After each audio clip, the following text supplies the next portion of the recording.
Subscribe کیجیے فیضان Qadri YouTube channel کو، bell icon پر click کریں تاکہ ہماری آنے والی ویڈیو آپ سب سے پہلے دیکھ سکیں۔ لائک شیئر کمنٹ کرنا بالکل نہ بھولیں۔ میرے تمامی سنی صحیح العقیدہ مسلمانوں، السلام علیکم ورحمۃ اللہ تعالی وبرکاتہ۔ گزشتہ کل میں آپ حضرات کے سامنے سر کے مسح کے تعلق سے کچھ باتیں عرض کی تھیں، اور اب آئیے آج وضو کا چوتھا فرض، پاؤں کو ٹخنوں سمیت دھونا، اس کے سلسلے میں گفتگو کرتے ہیں۔ آئیے درود شریف پڑھ لیجیے۔ اللہ رب محمد صلی اللہ علیہ وسلم، نحن عباد محمد صلی اللہ علیہ وسلم۔ وضو کا چوتھا فرض، پاؤں کو گٹوں سمیت یعنی ٹخنوں سمیت ایک مرتبہ دھونا۔ اب چھلے اور پاؤں کے گہنوں کا وہی حکم ہے۔ گہنا لفظ میں پہلے بھی ذکر کیا تھا، اس کا مطلب یہ ہے کہ سونا چاندی کے جو چیزیں بنی ہوئی رہتی ہیں اس کو گہنا کہتے ہیں۔ سونا ہے، چاندی ہے، پیتل ہے، تانبا ہے، لوہا ہے، اس کی کوئی چیز کڑا وغیرہ اور یہ سب کچھ ہے، یہ سب گہنے میں داخل ہیں۔ تو چھلے کا مطلب بھی وہی کڑا، اور پاؤں کے گہنوں کا وہی حکم ہے جو اوپر بیان کیا گیا۔ یعنی مطلب یہ ہے کہ اگر وہ زیادہ سخت ہوں یعنی ٹائٹ ہو، فٹ ہو، تو اس کو اتار کر کے وضو کیا جائے، اور تھوڑے سے ڈھیلے ہوں کہ پانی پہنچ جاتا ہے تو ایسے سلسلے میں کوئی حرج نہیں، اس کو ہلا دیا جائے، اور اگر بالکل ڈھیلے ہوں تو ہلانے کی بھی ضرورت نہیں، پانی ویسے پہنچ جائے گا، ہے نا، جیسے کونیوں سمیت ہاتھ کا معاملہ آیا تھا۔ اب بعض لوگ کسی بیماری کی وجہ سے پاؤں کے انگوٹھوں میں اس قدر کھینچ کر تاگا باندھ دیتے ہیں کہ پانی کا بہنا درکنار تاگے کے نیچے سے تر بھی نہیں ہوتا۔ تاگا مطلب جس کو گجراتی بھاشا میں ڈورا کہا جاتا ہے نا، یعنی دھاگا، تاگا ایک ہی چیز ہے۔ تو کسی بیماری کی وجہ سے بہت کھینچ کر کے ایک دم ٹائٹ باندھ دیتے ہیں کہ پانی کا بہنا تو درکنار یعنی بہنا تو بہت دور کی بات ہے نا، دھاگے کے نیچے کا حصہ تر بھی نہیں ہوتا، تو ان کو اس سے بچنا لازم ہے، اور اس صورت میں وضو نہیں ہوگا۔ گھائیاں اور انگلیوں کی کروٹیں، گھائیاں کا مطلب یہ ہوتا ہے کہ اگلا حصہ بالکل انگلی کا جو ناخن کے قریب ہوتا ہے وہ گھائیاں ہیں، اور انگلیوں کی کروٹیں آجو باجو کا حصہ، آس پاس کا حصہ، انگلی کے چونکہ آس پاس دوسری انگلی رہتی ہے، تو اب وہ دوسری انگلی اگر ملا کر کے رکھی ہوگی تو ایسی صورت میں پانی نہیں پہنچتا ہے۔ تو انگلیوں کی کروٹیں، تلوے، ایڑیاں، کونچیں، سب کا دھونا فرض ہے۔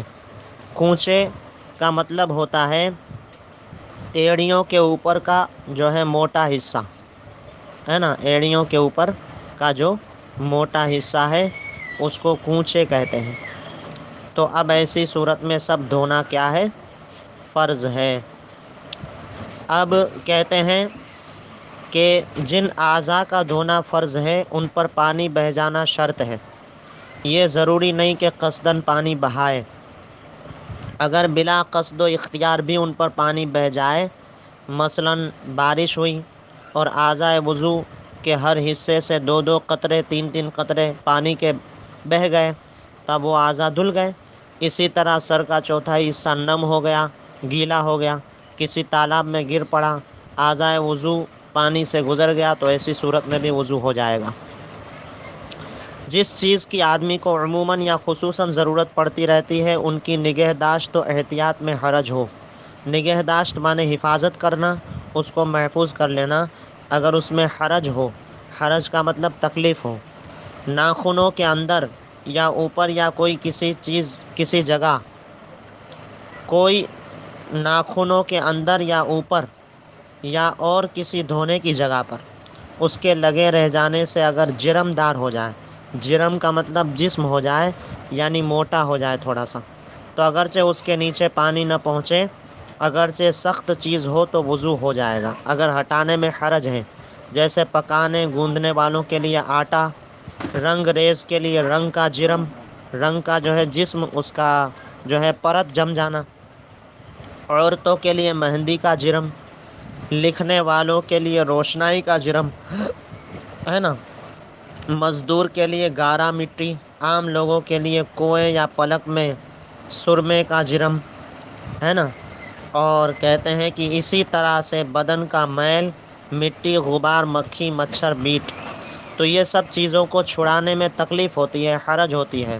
اگر روزانہ وہ آٹا گوندتا ہے تو اب ایسی صورت میں وہ آٹا کو بار بار ایسے چھڑانے کی کوشش کرے گا تو ایسی صورت میں چمڑی بھی اکھڑ جانے کا اندیشہ ہے، کچھ اور نقصان ہونے کا اندیشہ ہے۔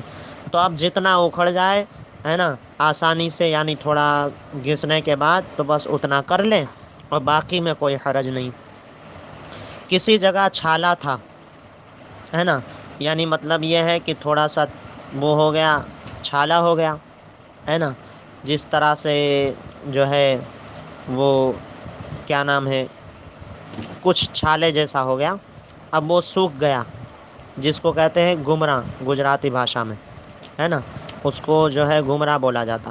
اب کہتے ہیں اب وہ سوکھ گیا مگر اس کی کھال جدا نہ ہوئی، تو کھال جدا کر کے پانی بہانا ضروری نہیں ہے، بلکہ اسی چھالے کی کھال پر پانی بہا لینا کافی ہے۔ کھال مانے چمڑی ہے نا، پھر اس کو جدا کر دیا تو اب بھی اس پر پانی بہانا ضروری نہیں ہے۔ مچھلی کا سننا اعضائے وضو پر چپکا رہ گیا۔ سننا، جس کو ہم لوگ جو ہے گجراتی میں جو ہے مچھلی کے اوپر کا حصہ جو چھلتے ہیں نا اس کو بھینگا کہتے ہیں گجراتی میں، تو مچھلی کا سننا جس کے اوپر جو ہے چھوٹے چھوٹے سے وہ رہتے ہیں، جس سے پانی جو ہے مچھلی کے جسم کے اندر نہیں پہنچ پاتا ہے، اس کو پہلے چھیلا جاتا ہے پھر اس کو مچھلی کو کاٹا جاتا ہے، تو وہ سننا، تو مچھلی کا سننا اعضائے وضو پر چپکا رہ گیا تو وضو نہ ہوگا، کیونکہ وہ بھی پرت جم جاتا ہے کہ پانی اس کے نیچے سے نہیں بہے گا۔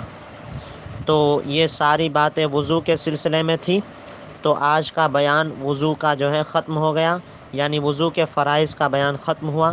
اب انشاءاللہ العزیز دوسرا بیان شروع کریں گے۔